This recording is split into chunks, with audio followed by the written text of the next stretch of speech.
Can you hear me okay, George? Now, let's have it, Steve. What about this monster story of yours? Well, it's big and terrible. More frightening than I ever thought possible. You realize your story's front page all over the country. We want to know what's being done about this monster. Well, here's your headline.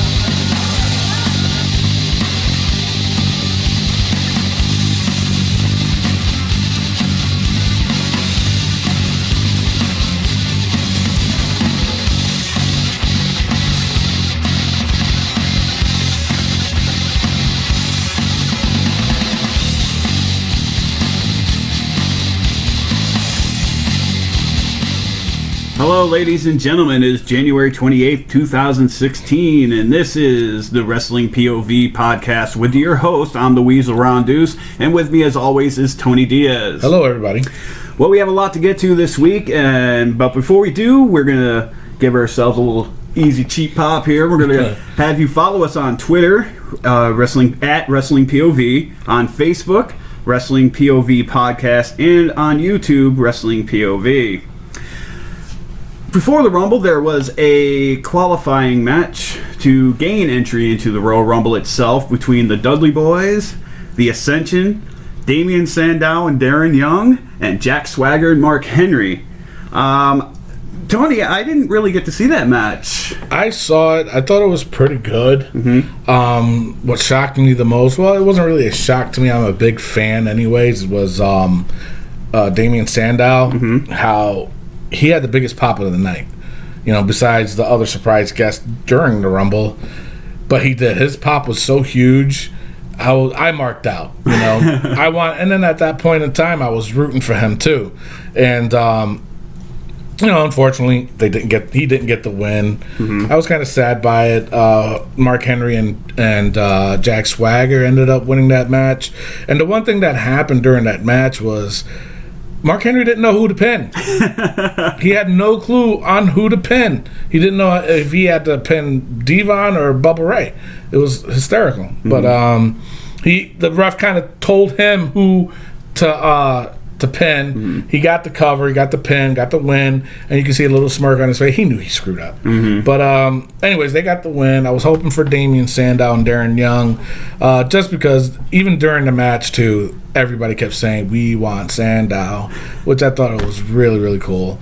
And unfortunately, he didn't get the win. Mark Henry did, and him and Jack Swagger were in the Rumble. Well, right.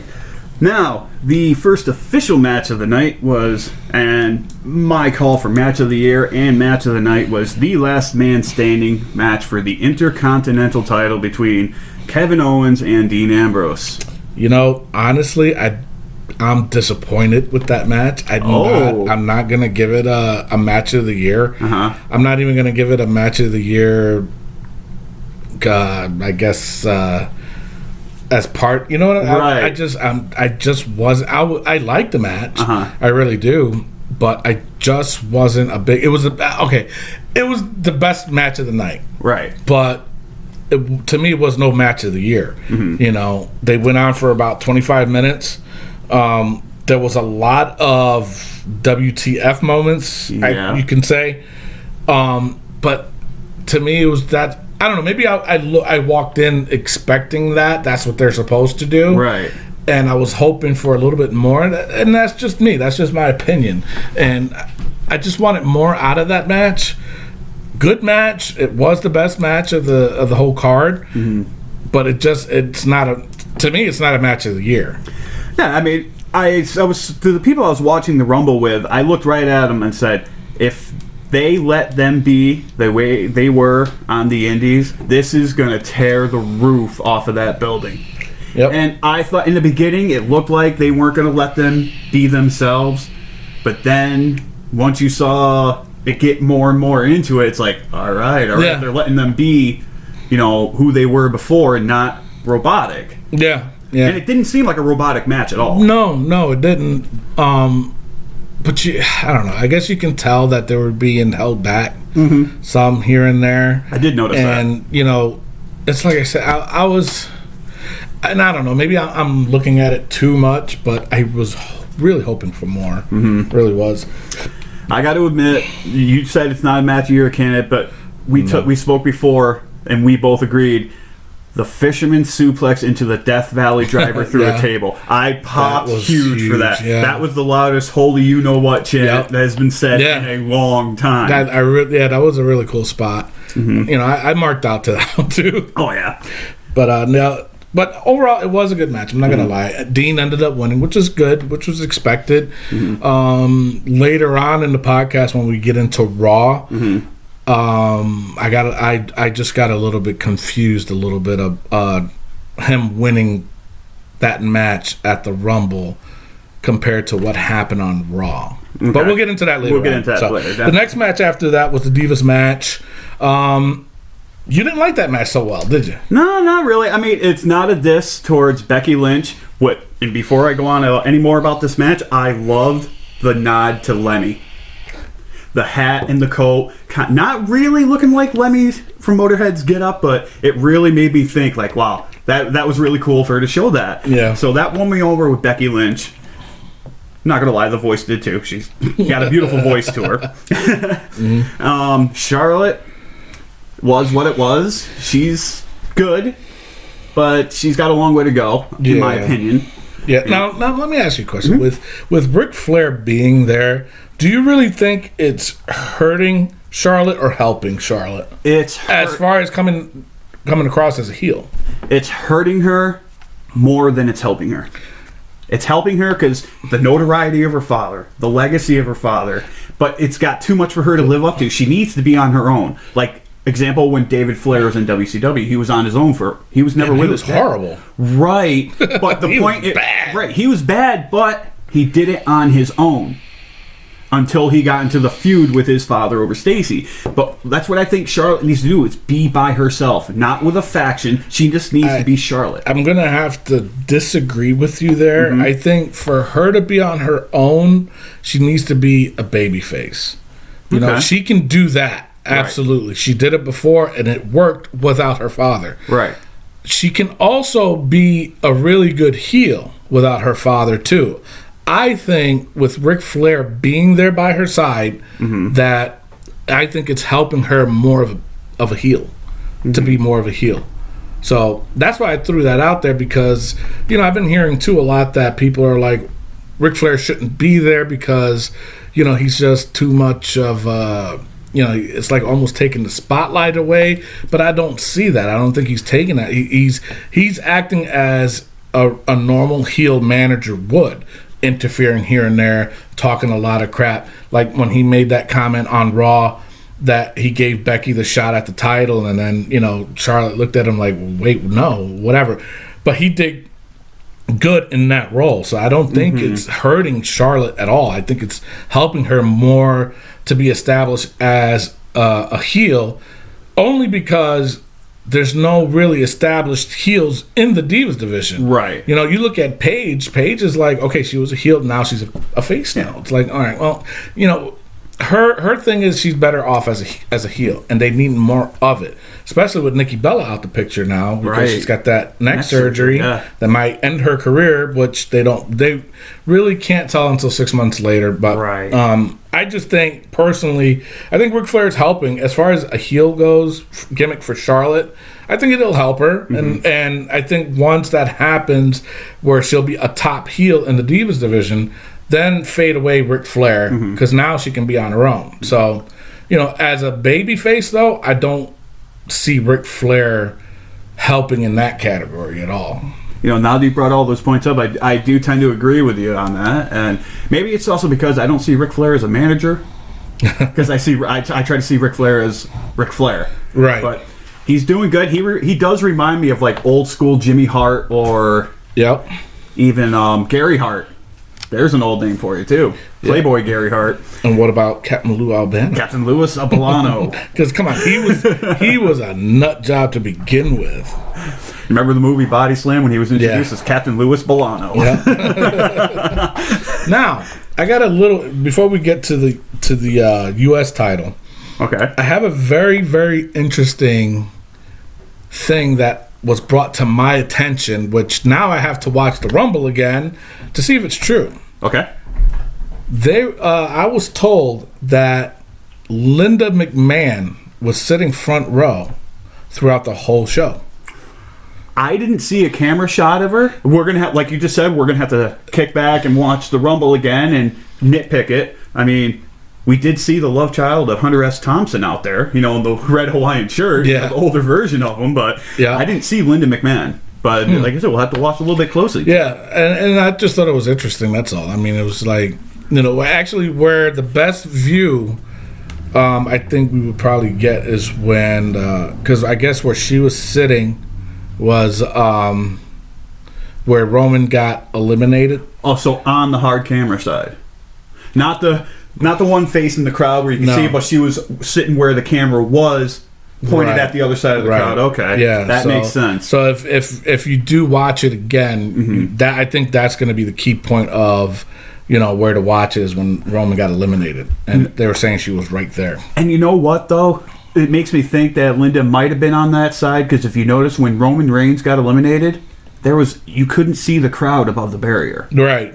So that could be a possibility of where she was. Yep. That's why they didn't show any crowd at that point, and you only saw Roman holding his head, sitting on the ground, but you couldn't see any fans. All you saw was like hands and arms. Yeah, yeah.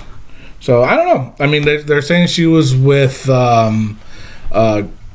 Connor's Cure, the parents. Oh yeah, they're saying that she was with them too, and somebody like another couple or something like that. So that makes sense. Yeah. So, but didn't she want to distance herself from wrestling a bit? Yeah, because she was getting all political and stuff. She was going to run for governor, I think. Governor of Connecticut. Yeah, something like that, and she had to distance herself from it. Right. And actually, that's when the whole PG era came out, because she was running for office, and I don't know how much of it is true. I really don't, but they were saying that that's the reason why WWE changed, went PG, because of that, because she has to, she's running for office or whatever. I was like, well, they need to go back to it, especially what happened on Raw. But that's for that's later on. All right. The next match you brought up was, in fact, the U.S. title match between Alberto Del Rio and Kalisto. This was their, I guess you'd call it their rubber match, because they were 1-1. Yeah.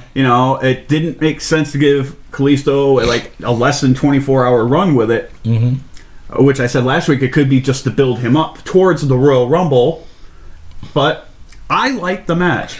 I liked the match too, but the thing of it is, to me, it was too predictable. It's too predictable, because I knew Kalisto was going to win. Right. It was, they weren't going to, because then it would have been the whole Roman Reigns, Daniel Bryan screw job all over again.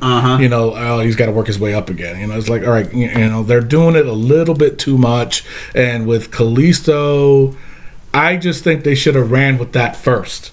When he first won it on Raw, is don't have him win it, or I don't know. I like that. I just don't think that they should have had him win it on Raw and then lose it the next freaking night or that same week on SmackDown. Right. I really don't. They should have either let him go in the Royal Rumble as champion, or not have him win it at all until the Rumble. That would be his first time winning, the belt, because it would have made it that much more special, I think, in my opinion. I totally agree with that. I mean, he did get a huge pop when he won. He did. He deserves it. Kalisto deserves that pop he got. He deserves where he's at. Yep. And, the thing of it is, I think that match went right where it was supposed to be, too. It went 12 minutes, and I think that was enough. Because I don't think they could have overdone it.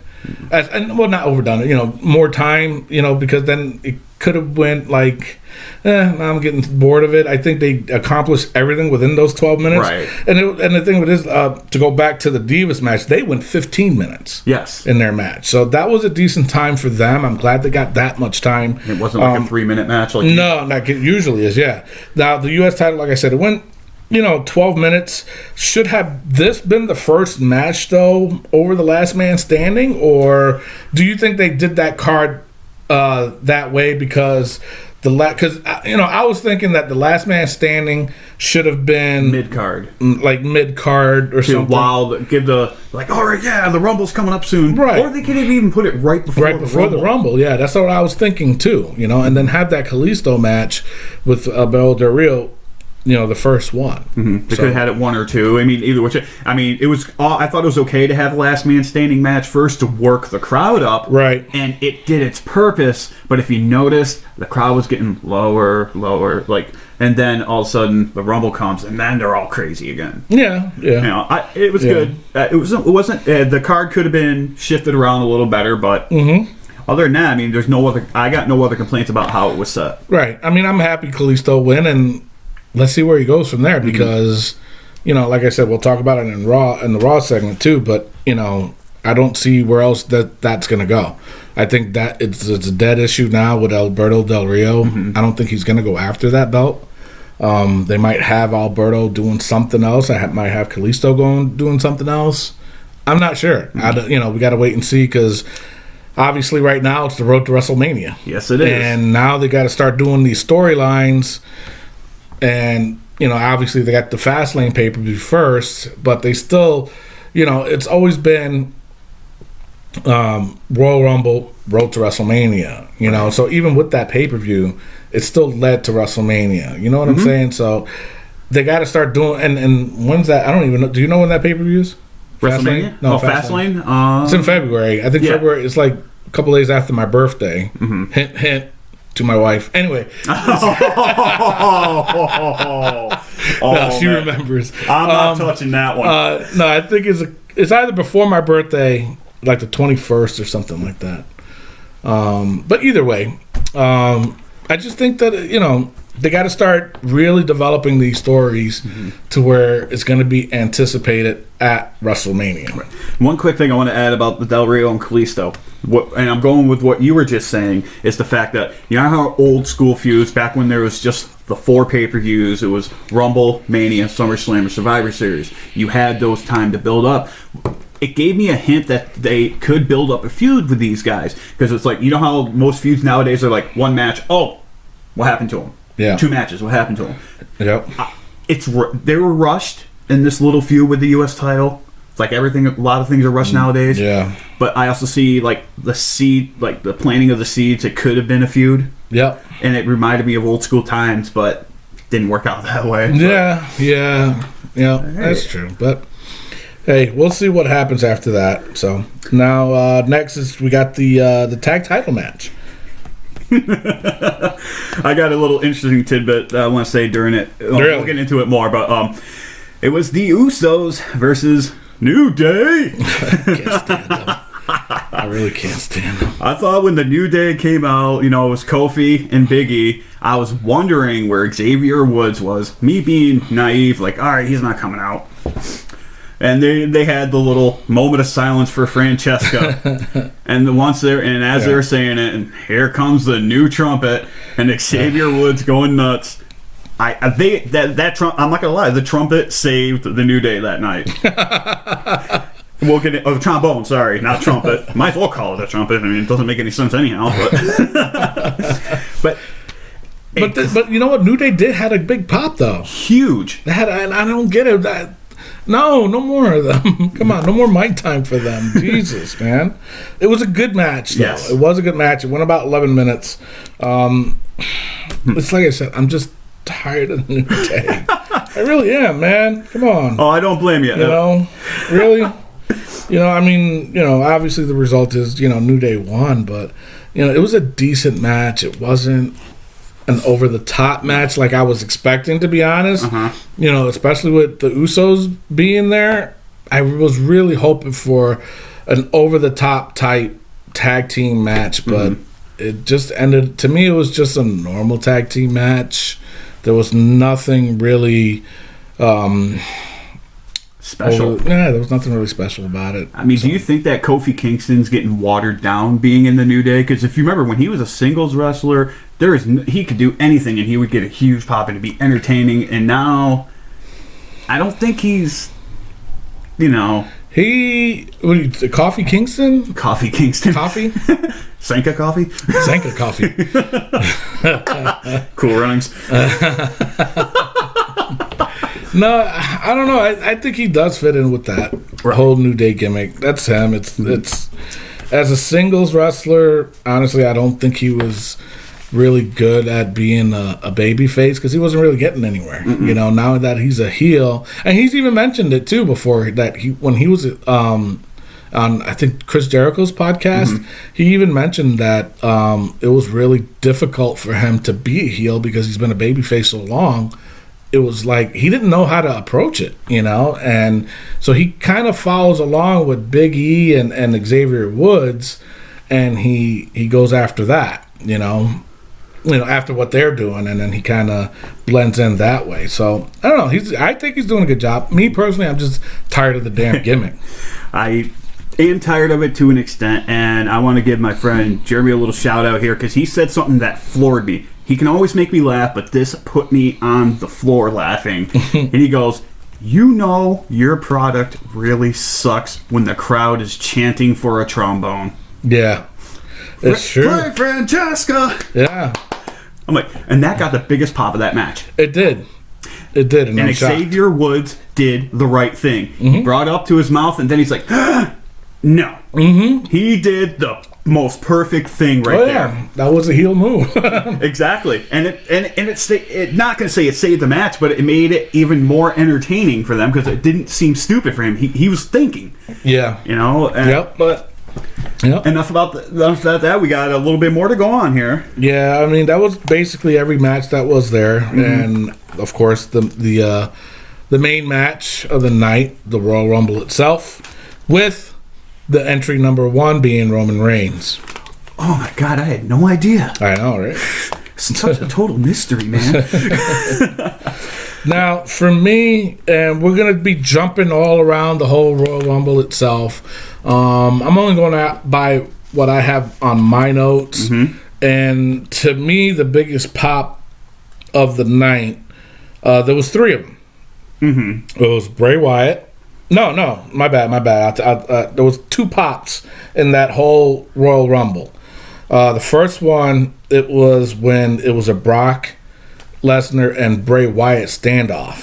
Did you see that? Yes, I did see the standoff. And that boy, that crowd went crazy. And they didn't have to do anything. They could have just stood there. Yeah, but for me, that's my indication that to me for WrestleMania is going to be Brock to happen. It needs and to Bray. happen. 100%. Yeah, but see, now my thing is that they got to have Brock more established as a babyface now. Stop doing the heel stuff with him. If you're going to run with that and you want Bray to get over as a heel, you got to start bringing in Bray as a babyface. Brock? Is that Brock? Yeah, you just said Bray as a babyface. Did I? Well, you know. And of course, the biggest pop of the night.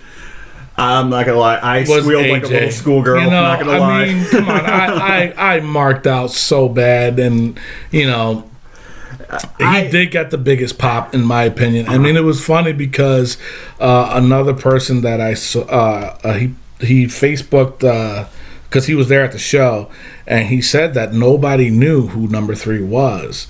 And because the way, I guess on the Titantron, it says I and then am. And then nobody still knew who it was. And when the music hit, I had no idea that music. I was like, "Who the hell is this guy?" Yeah, well, DMX. I forgot what it's called. Something prayer. Oh no, I didn't know that at the time. So I'm like, this churchy sounded music hits. I'm like, but what the guy posted was, he goes, so everybody was quiet. They were like, so they were pretty much teasing it even then, right? Because it went I and then am, and then as soon as it went phenomenal, the crowd went crazy. You know, and then of course he came out. I got goosebumps. People thinking about it. Look at me right now. I call it goosebumps. That's my new word, goosebumps. Stealing it. But anyway, he did. He got a really big pop. Now, I'm watching the Rumble with my wife, and she made a comment, and then I was like, you know what? That sounds about right. Because you know how WWE is. They like to. Like if they bring somebody fresh in, they like to either destroy their character or change them up to a character that nobody really cares about. I'm glad, in AJ's contract, from what I have found out, is that he has the rights to his name, right to his moveset and all this other stuff. He's got a lot, everything. And so my wife made a comment saying, "Do you think?" Because during the match, or the Royal Rumble, she made a comment saying, "Do you think that is this like an initiation for him?" You know what? That makes sense. Yeah, because I saw it, and I'm like, you know what? Yeah, you're right. They're really beating the crap out of him. But did you notice when he walked out, he paused halfway down the aisle, and he's just looking. He looked like he was going to cry. It's not like he was scared, but he looked like the look on his face is like, wow, not TNA. This isn't TNA. There's actual people here. I did show you that meme too, but that's what reminded me of it. His face, and it looked genuine. Mm-hmm. It didn't look fake. Now, aside, AJ Styles aside, right? Talking about the Rumble, how do you think of the ending with Triple H? Even though Triple H got a big pop too, huge pop, because if you read dirt sheets, you kind of had an idea that he was going to somehow have involvement with the Rumble. I wasn't going to say it gave it away that he was going to be in it, but there's indications he was going to do something. Because I mean, it's just too obvious with them pinholing Roman Reigns as number one to screw him over. Montreal screw job too. Yeah. But anyway, I think it only helps Roman's character and his push for the title, because I think Roman Reigns will get over more chasing the title than he will defending it into WrestleMania. Yeah, but there's only so many times they can do that. You know, and so far it's like almost all last year that's all they've been doing is having Roman chase for the title, chase for the title, chase for the title. Oh, he won? No, he didn't win because Sheamus cashed in the briefcase. Take it away from him. Chasing the title again. He finally wins it. And then they another screw job type thing has happened to him, and again, how many times are they gonna do that? And people are getting sick of it. To me, in my opinion, So you notice in the Rumble, he didn't get cheered a lot. He didn't. He got booed at the same. And at the same time though, it's the crowd towards Roman Reigns, not just at the Royal Rumble, but in general. Period. Because if you really think about it, 2 years ago when Roman was in the Rumble with the Shield. Oh my God! He got the biggest pop of the night until he won. No. Oh, they're not talking about the one that he won though. No, the first Rumble. The first Rumble he did. He eliminated 11, 12 people. Yeah, he broke to break the record. Yeah, and he got the biggest pop of the night. And then all of a sudden, and that's what I don't get about this crowd. You're gonna cheer like crazy for him. He doesn't win the Rumble. You guys get mad. He wins it next year, and you guys boo. I don't get it. And maybe it's the internet's fault because that one. There was a thing out on the internet saying that Vince is picking Roman Reigns as the top guy. He's the main guy. They're gonna start pushing him now, and people started seeing that and like, hey, wait a minute, no, we don't want him. We want this guy. It's like, and then all of a sudden he's been getting booed ever since. The guy can't catch a break. But the funny thing is, in that last pay-per-view that Roman lost against Sheamus, and Triple H came out to try to, stop everything when Roman went crazy, he got the biggest pop ever. He beat the crap out of Sheamus, and then he grabbed Triple H, started beating the crap out of him, and people popped huge for that. Right. On Raw, he got another big pop. The following on, I think the next week or something on Raw, he gets booed again. It's like, I don't know. It's. I think the crowd's getting smart with Roman. Everything with Roman Reigns. It's like you said, they're getting tired of it. It's like they're getting smart. It's like, yep, we know what's coming this week. We know what's coming next week, or we know what's coming next month. Right. Because he's very predictable. Yeah, he is. But at the same time, it's you got to give that guy a break. Just let it go. Let's see what happens. Because in my opinion, and for anybody else out there, if you fell asleep or stopped watching wrestling in 2005, the last time Triple H won the belt, and you woke up today to still see him with the belt, you didn't miss out on nothing. No. I mean, it could have picked someone else. They could have put Ambrose over. I was shocked at that, though. I was shocked that Ambrose was the last two. Part of the last two, and which is a huge boost for Ambrose. It is. And it'll lead up to the Raw in our next segment later on, and obviously there's more to talk about with that. So, all right, well, actually, with the Raw, what did you give it on a scale of 1 to 10? I'll give it about a 7. Really? 6 or 7. I Somewhere was, in there. yeah, I agree with you. I would give it on a scale of 1 to 10. I'd definitely give it about a 7. Mm-hmm. It was about a 7, all because of the last man standing, and the what was the other? Oh, and and the big pop for Damon Sandow. Oh, just like he got a huger pop that night from what you're telling me than he did when the Miz was treating him like crap. Right? Yeah. He was getting huge pops then. He was getting bags. So, all right, next. I'd like to remind you to visit us on Facebook, again, Wrestling POV Podcast, Twitter at Wrestling POV, and on YouTube, Wrestling POV. All right, last week we debuted our segment, Overrated, Underrated. And I'm not going to lie, Tony got me good with Yep. Renee Young. Yep. Going off of that, I am going to mess with him big time this week, folks. So, I'm going to get right into it. All right. I'm going to give you the Nature Boy. Ric Flair. No. Buddy Landell. Oh, Buddy Landell. I'm gonna go with underrated, only because that type of gimmick and that type of style was done too many times, and when because he was kind of like that. He was a mixture of Buddy Rogers and Ric Flair. Yeah, and I don't think a lot of people were that invested into him just because of people like Buddy Rogers and obviously Ric Flair. So I would say underrated because a lot of people didn't really care for him, even though he was very talented and very good in the ring. Don't forget, he did have a few championship matches with Flair himself. That's right, yeah. And they were very, very good. Yeah. You could tell who was carrying who in spots, but it was But mirrored at the same almost. time, though, I think Too many personally, I think with Ric Flair, he was kind of like, you know what, I'm gonna squash this dude. I'm gonna bury this guy because I'm the only Nature Boy. And that's what the fans thought. And that's what the fans thought. Yeah. But they got good matches. All right, moving on. We're going to go with the patriarch of the Von Erich family here, Mr. Jack Atkinson himself, Fritz Von Erich. Fritz Von Erich. I've only seen maybe like 1 or 2 matches from him. Overrated. Overrated. Overrated as a wrestler, underrated as a promoter. Yes, absolutely. All right, that was a quick one, but here's a interesting one for you. The franchise, Shane Douglas. Underrated.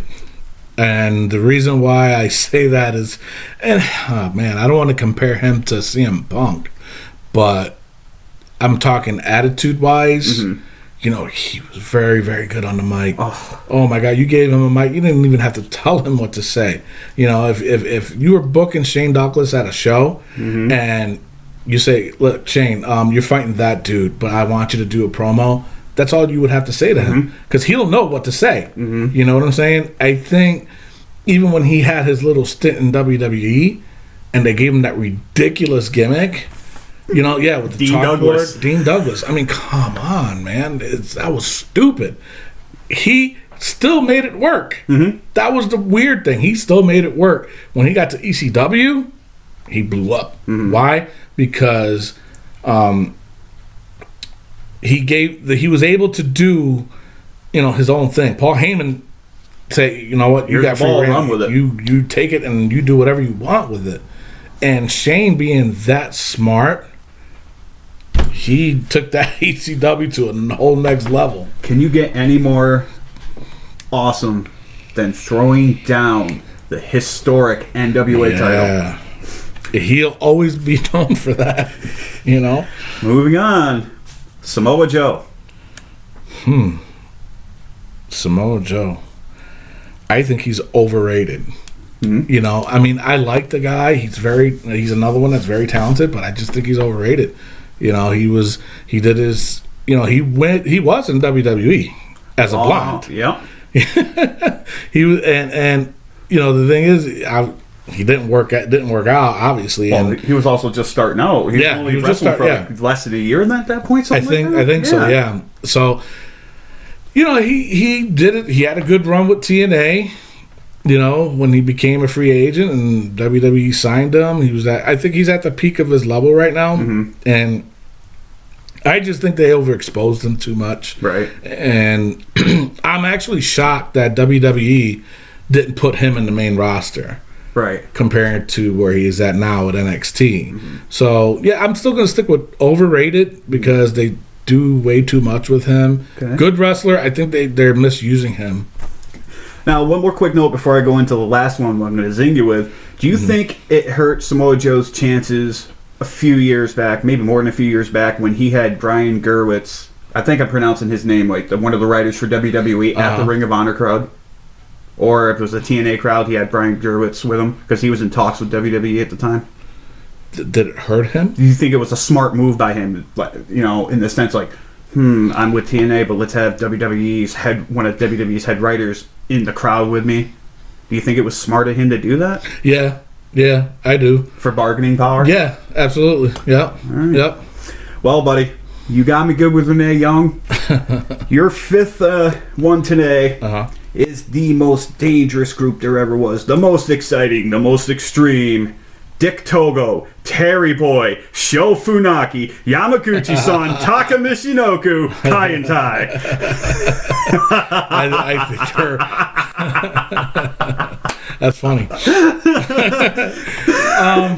I think they were underrated. I really do. Back in the day, they had a really big pop. A lot of people really did like them. I was a big fan. I was a huge fan. But I just don't think that WWE especially didn't take them to the level where they could have been. You know what I'm saying? And they could have done so much with them. They were underrated for sure. Underrated for sure. That's hysterical. You got it. I told you I was going to get you. Yeah.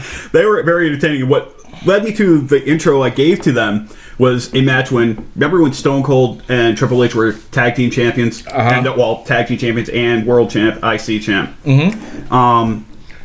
They're like, they had to face Kai and Tai one night, and they're like, somebody came up to him like, oh, dude, guys, your team tonight, and then they whispered it in Stone Cold's ear. They whispered it to him, and they're like, and they sold it like oh my god, I thought like Demolition or LOD was coming out, you know what I mean? And then they get in the ring and they still look worried, and then Kai and Tai's music hit. So that's what led me to that intro.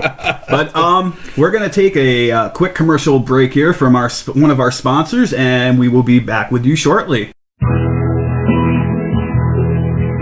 Calvary Contracting is a locally owned family business. Our outstanding track record continues because we understand that quality and excellence can be achieved with proper communication and planning. Our commitment to excellence is built on teamwork and the belief that partnering your vision with our experience will lead to sterling results. We specialize in kitchen and bathroom remodels from design to completion, hardwood floors installation and refinishing, or custom tile work. Whether it be home remodeling, restoration, or building out your new office space, how can we serve you? Call us today at 669-6583 or find us at calvaryserves.com. That's 669-6583 or calvaryserves.com, where we work on a higher standard.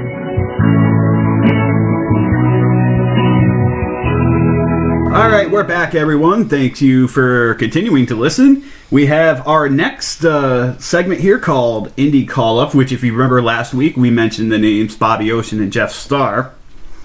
This week, I am going to bring up someone that I am kind of familiar with, and his name is Fox Vineyard. If you don't know him, he's been on the local, like upstate New York, Massachusetts, indie scene. I can actually honestly say I can remember back when he started, because I was in Schenectady at the time, and I was just hearing about him. And he is very good. He is right now. He was on Ring of Honor's current. You know how they have like Future Stars type event, like Ring of Honor.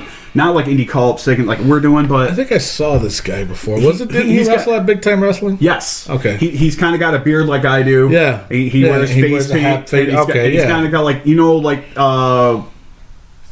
with dirt bikes and for the Fox logo. Yeah. He has something similar to that, but he's not ripping off the logo at all. So don't think that about him. But come a long way. From what I remembered coming up, I didn't think highly because I barely knew him, and I thought the gimmick was way too flashy. Right. But now, fast forward 12, 13 years, he's one step away from WWE. Really? Well, with Ring of Honor. I seen him at the big time wrestling event in the Glens Falls Civic Center, and he was okay for me. I mean, I that's the only match I've ever seen him too, so I don't want to cast judge on just that one match. And at the same time, he was fighting against, he was wrestling against some old timer. He looked like to me, and I think it was a hardcore match. So, I mean, they were barely in the ring. They were outside the ring most of the time. And I love the gimmick. He's got a really good gimmick, and that's a strong gimmick. I don't know where WWE would put him in with that gimmick. I could definitely see him in, like, TNA. Ring of Honor, yeah. TNA for sure.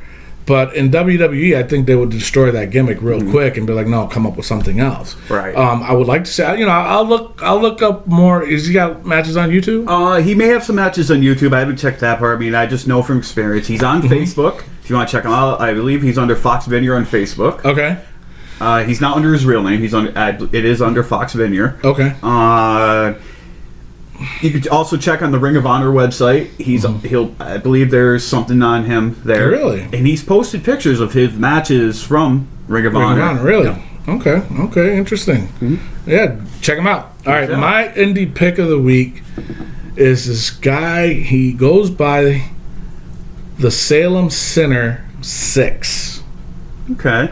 Very interesting character. I've seen a few of his matches. He's not bad. I love the gimmick though. He has a mask, a little bit like remember when Undertaker hurt his? I don't know if you hurt his face. Or when he had his gray face crushed mask. The gray mask when he got his face crushed by Yokozuna and Mabel. Yeah, and he had the gray mask on. He wears something similar to that. But it's like another mask on top that has a wicked looking smile on it. Yeah. Very, very creepy looking. Reminds me of Slipknot. Yes, and that I wouldn't doubt if that's where he got it from. But that's not knocking him. That's giving him credit. No, not at all. I've seen a few of his matches on YouTube, so he is on YouTube. Just put in the Salem Sinner 6, SIXX, and he's not bad. Moves a little bit slow. He can go a little bit quicker. If he's gonna go with this gimmick, I don't see this gimmick at all as a baby face. It's definitely a heel gimmick, and he's got to run with that. He's got to keep going with that, because I think one of the matches I saw, it was him against some Japanese guy, and I think the Japanese guy was a heel too. That's from what I gathered. Looked like that Japanese guy was a heel, and it was kind of he was a heel too.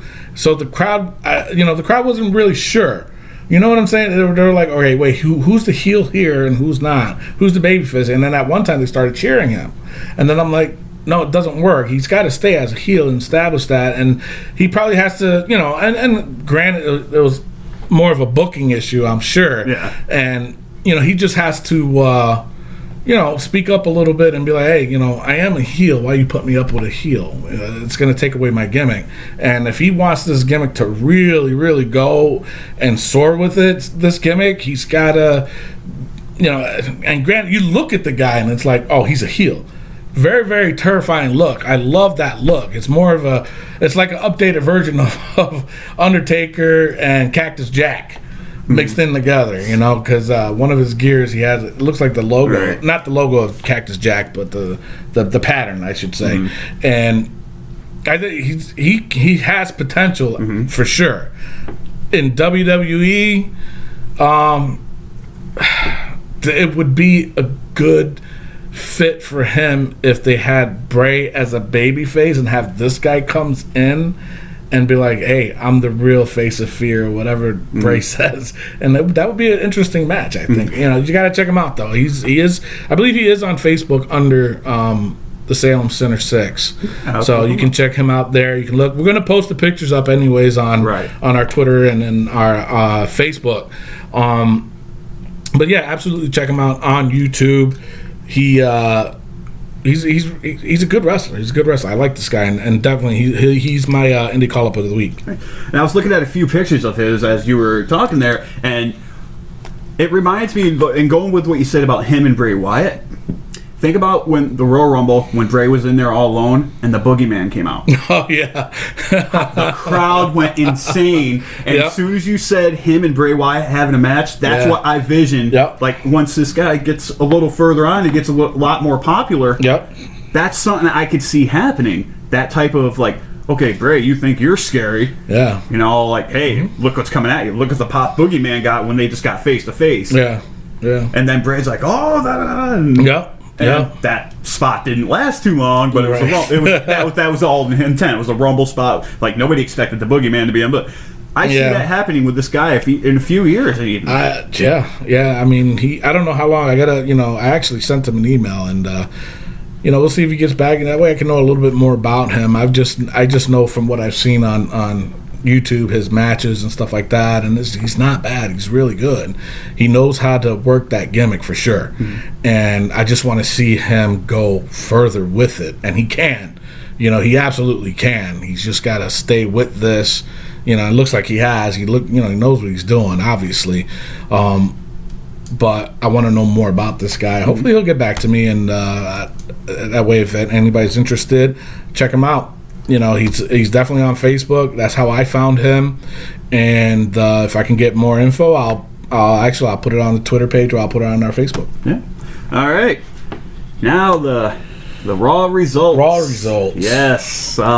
Unfortunately, due to unforeseen circumstances, the only match I could see on Raw this week was AJ Styles and Chris Jericho. Okay. And I had to miss the rest of the show, like I said, unforeseen circumstances. So. That's fine. I got the lineup here. It was pretty much in the opening segment. It was Vince and Stephanie bragging about what happened at the Rumble, and it wasn't really. Is this much. 99 again?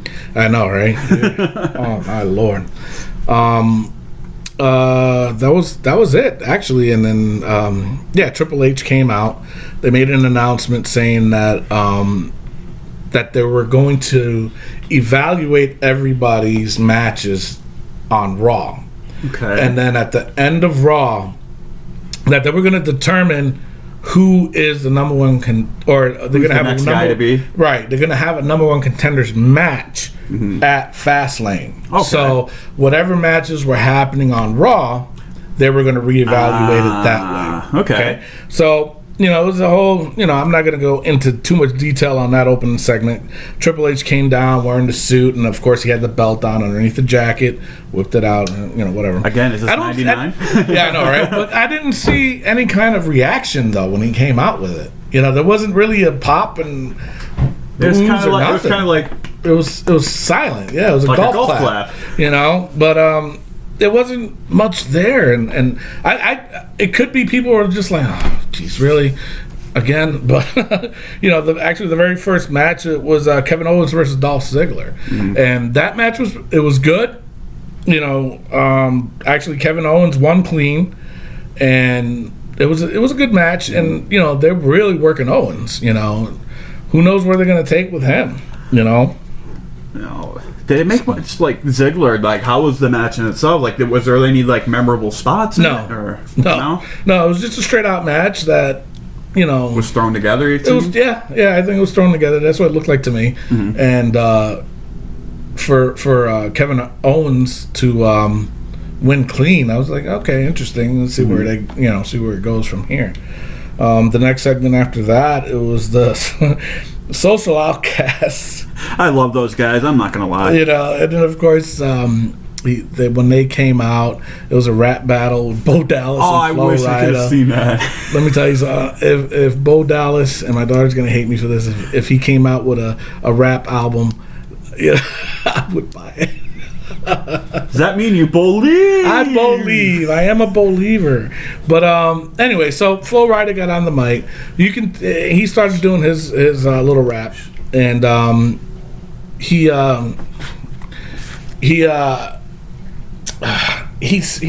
when he was rapping, you can tell that he forgot what he was at the end of his rap what he was supposed to say, and he kind of screwed it up, and then he introduced the Dudleys. So the Dudleys came out, and then it was a match with the Dudleys against the Social Outcast. It was, I think, Bo Dallas and Curtis Axel. It was okay. The match was very, very sloppy. Very, very sloppy. And I'm shocked because it's the Dudleys. They would know, you know what I'm saying? It was just done very sloppy. I'm not a fan of the whole, bringing in Flo Rida. It's like, it's like they did that. They brought Flo Rida in for a WrestleMania song or something like that, just to rap before it. Hey, but don't forget, people. Curtis Axel spent 1 year in the Royal Rumble. Total of 1 year. But you know what? Talking about that, a lot of people are getting really disgusted with the whole Royal Rumble. I mean, I know we're going back to it, but they're getting tired of the whole. If you're eliminated, that they can still eliminate somebody else. Yeah, that. They we didn't touch on it earlier. But they need to really change that up a little bit, I think, because then it's just getting out of hand with it. I think there was two jumps. Yeah, it was too much of it. Right. You know what I'm saying? Once was enough. Once was enough, if not none at all. Right. Or to establish some kind of rule. Once you're eliminated, you're done, you're gone. And if you try to eliminate somebody else, it doesn't count. Bring them back in the ring or whatever. Or even like when The Miz came out. What did The Miz do? He sat by ringside, talking with the commentators, Another rule right there should be, if once you get out there, you got 1 minute to get in the ring. If not, you're eliminated, and then off you go. To stop with all that crap, and I hate to say it, but when Roman left, and he should have been eliminated then too. 100%. You know what I'm saying? So anyway, back to Raw. Yep. The next segment everybody I'm pretty sure was waiting on was AJ Styles versus Jericho. Before they even did that match, they interviewed AJ Styles in the back, and you could tell he was nervous, but it was cool. I thought it was neat.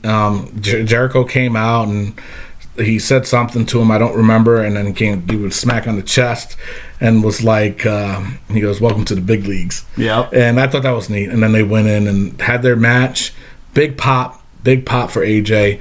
The match in itself was pretty good. And at one time, I thought Jericho was really going to win. And then, of course, I would have been upset, and I think a lot of people would have been upset if AJ would have lost his first official match. But no, he came back out. He won it. Still got a huge pop over that. There was a stare down between him and Jericho. They wanted to shake hand, or AJ stuck his hand out to shake his hand. Ended up shaking his hand, and then Jericho said something to him. I'm not sure what it was, and then he kind of bounced and walked away, and then they went to commercial. So basically the typical, you did better than me in the match, so I'm going to kill you at the end. Yeah. But and that's not knocking Chris Jericho in any bit. But if you notice lately, like every time he faces a face like he is, the match is great, but at the end you could tell who was the better guy just by his reaction, or that could just be the way Jericho's booked. Maybe that's my wrong thinking there, but right. So, anyways, it wasn't a bad match. I'm glad, that, keep using AJ like that. So, we'll see. So the next match after that, it was Sasha Banks and Becky, and that match was okay in itself because of what happened in the pay-per-view. Actually, we didn't even touch up on that. We can go back on that. If we got time, we'll cut back on stuff we forgot for the Rumble. Yeah, we got time. So anyway, in the Rumble, after the match, Sasha Banks came down, started, with the hit Becky here and there, threw her out the ring or whatever. It looked like it was siding with Charlotte, and then she Charlotte got a huge turned pop her back. though when she came out. She did, huge. And then Charlotte turned around and Sasha Banks snuffed her from behind. Gave her the code breaker or the backstabber or whatever the heck. It was sweet. Whoever you want to call it. It was sweet, and she got a big pop for that too.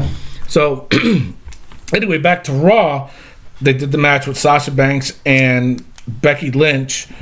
Wasn't a bad match. It was pretty decent. A lot of back and forth, and then Charlotte came out and interfered. Start beating up on both, and which is good. I'm glad they're doing that with her, especially if they're going to establish her as a heel. She went ahead and did that. The only problem I have is that, okay, if you're going to go ahead and do that, what are you doing with Sasha Banks now? because she's technically a heel. You know what I'm saying, with the Boss gimmick. no, the bad with the Tamina and the other chick there. So and that's a heel faction they got there. Right. So is she still going to be a heel? Is she separated from them now? You know what I'm saying? And that's what the WWE needs to start establishing, especially if they're going to start having a feud. You know, if they're going to have this feud with Sasha and Charlotte leading up to WrestleMania, they got to start working on Sasha Banks as, you know what, she's going to be our heel. She's got to distance herself away from that bad crew or whatever. What is it? Yeah, it's Beautiful and Dangerous. That's what it's called. Yeah, beautiful. You know, Okay. get away from that. Let her be established as a baby face. Then I'm telling you, she's going to start getting bigger pops than some of the dudes. Oh, yeah. And she's already starting to get bigger I mean, you pops. saw than the some pop of the at the dudes. Rumble when she Yeah. came out earlier. Yeah. And I was saying to my friend, I heard her music because I haven't seen her in a while because she was out for a little bit, wasn't she? Mm-hmm. You know, so I'm like, all right. I didn't recognize the music right away, so I'm like, who in the hell is this? And all of a sudden the crowd goes nuts, just like they did, you know, eventually Yeah. later on when AJ came out. I said the same thing. I'm like, who the heck is this? And then, you know, because you didn't see her on camera right away, same thing with AJ, and the crowd went nuts. And then they panned over to her. I'm like, oh, that's who it is. And they're still going nuts. So Yeah. I thought that was cool. Yeah. I thought, you know, the way they're doing surprise comebacks, whether it's in the neat, Rumble yeah. or matches or run-ins, whatever. Yep. They don't show them right away. Yeah. Because if you notice, not everybody was pictured at the Rumble. You know how they cut to the entranceway when there's 10 seconds left. So, Yeah. But anyway, so the next match, it was Bray Wyatt versus Kane. Interesting. Don't know where they're going with it. Right now, it's about the time where they start to try to establish an opponent for the Undertaker. So I don't know if that's where they could be going with it. But at the same time, why would they do that stare down at the Rumble with him and Brock Lesnar? You know what I'm saying? So that kind of confused me a little bit. I don't know where they're going to go with it. We'll see. I mean, it was just weird to me. It was done already too. So I mean, I don't know. I'm gonna skip over this one certain segment to go on to this other match, which was Alicia Fox and Brie versus Natalya and Paige. To me, it was just another match promoting another vignette Total for Total Divas. Divas. Yeah, that was it. That was it. You know, and I just. I'm not even going to go any further with it. Okay, so sounds good. So the one segment, which was to me, it was the best. It was The Rock when The Rock showed up. I did see the full version of that. Did ya? They did. The Rock either posted it on his Twitter or Facebook, or it was WWE that posted it. Like the full backstage walking segment. Hilarious with The Rock. Hilarious. The best part. The first one he talks to was The Miz. The Miz. And he had a couple of interesting things. Oh, yeah, park The Rock's truck. But my thing is that the things that he was saying, you really mean to tell me that was PG? Oh, God. It wasn't. It was not PG at all. No, especially stuff that you didn't see on camera. Yeah, but not only that, though, it was just, I mean, some idiot on a different podcast mentioned that was pre-taped. It wasn't pre-taped. No. You know, I mean, use your freaking head a little bit. I mean, granted, there was a time delay due to TV. Well, being yeah, live. but there was no. That was no taped earlier, and then because the camera followed him throughout the whole scene, all the way to the back, all the way up to the gorilla position where he came right out after that. So anyway, I thought it was neat. It was awesome. The crowd popped huge for it. Even when he broke script, as he said, went off script and talked to those 3 cosplayers that did. That's what didn't make air. Oh my God. That was that was on the air? Yeah. I thought that didn't make the air. No, that was on there. He said straight up, he goes, we're going to go off script. He went right out the ring. He talked to those 3 cosplayers. One was the Macho Man. The other was Hulk Hogan. Brother. And the other one was The Rock. You know, a white guy playing The Rock. Go figure that one out. But it was hysterical, man. It was so funny. And, you know, I just loved that whole segment. It was awesome. And then, you know, the whole New Day came out. And then the Usos came out. They duked it out. They had their own little match. And it was decent. It was good. Right. You know, The Rock, he just popped huge. You know, he had the biggest pop of the night. You know, obviously, you know. I didn't think he overtook the show. He did great, you know. So But it just goes to show you, Rock equals ratings. Yeah, I know, right? People hate the It's fact still that he gonna- comes back and leaves, But you know what? When he comes back, You know it's going to be entertaining. you know you're going to mark out. Now, my thing is, I mean, there's a lot of things going on that he's either going to wrestle or not wrestle. We're going to have to wait and see. But does he even? He doesn't even have to wrestle, don't in my have to opinion. wrestle. He can just come out He and do a don't. little segment like he's Yeah. been doing lately. And Yeah, get his all you $1,000,000 and then go home.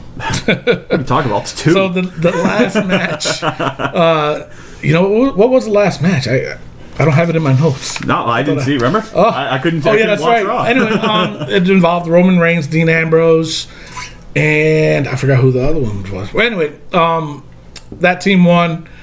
It ended up Stephanie came out and announced the match for Fastlane. Mm-hmm. The main event is going to be Roman Reigns, Dean Ambrose, and Brock Lesnar. All right. Why? I don't know why, in my opinion, other than to build up a WrestleMania match between Wyatt and Lesnar. Because we know neither one of them are going to WrestleMania for the championship match. Because we know it's the Roman Reigns game right now. Right. So I think they're going to give Brock and Bray the spotlight to set up something for WrestleMania. My opinion. In the pay-per-view? Yeah. For during Fastlane, during that match, they're going to... Because the Wyatts have been jumping Brock lately.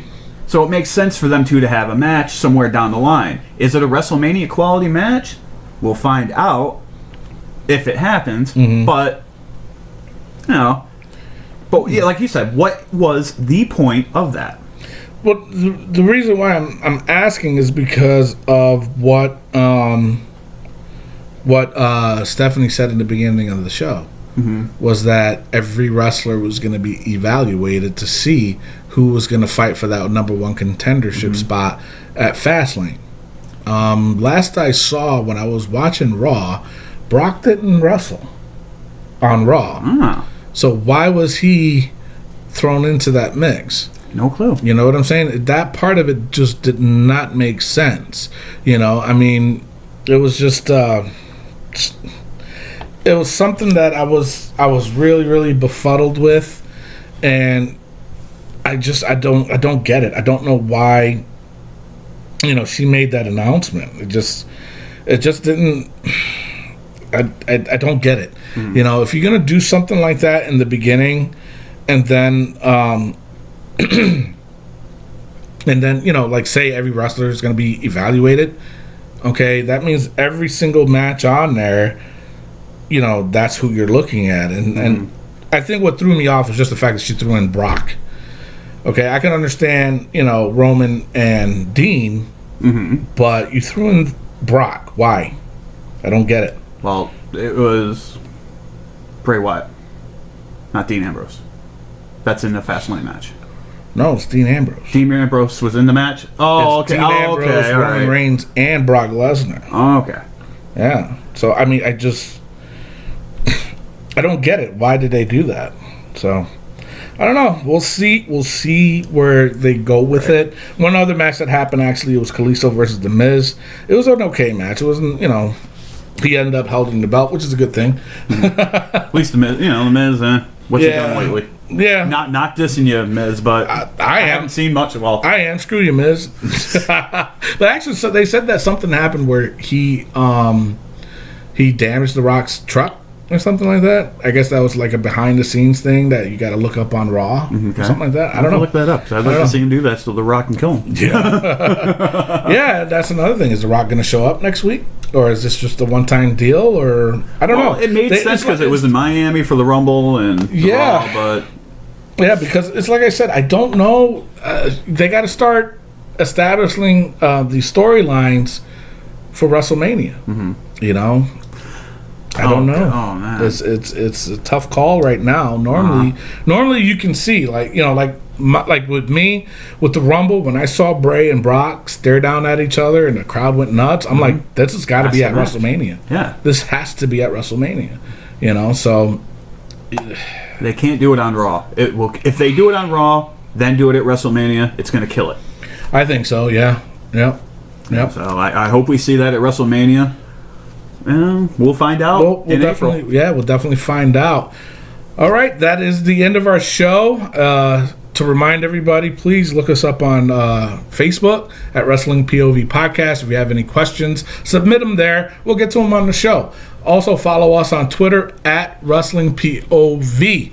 For that is that's it, I guess, right? Yeah. All right, I Unless think we're you got done. anything else you want to throw I in? have nothing else, sir. I am your host, Tony Diaz. I'm the Weasel Rondos. Love, peace, and hair grease. We'll see you next week.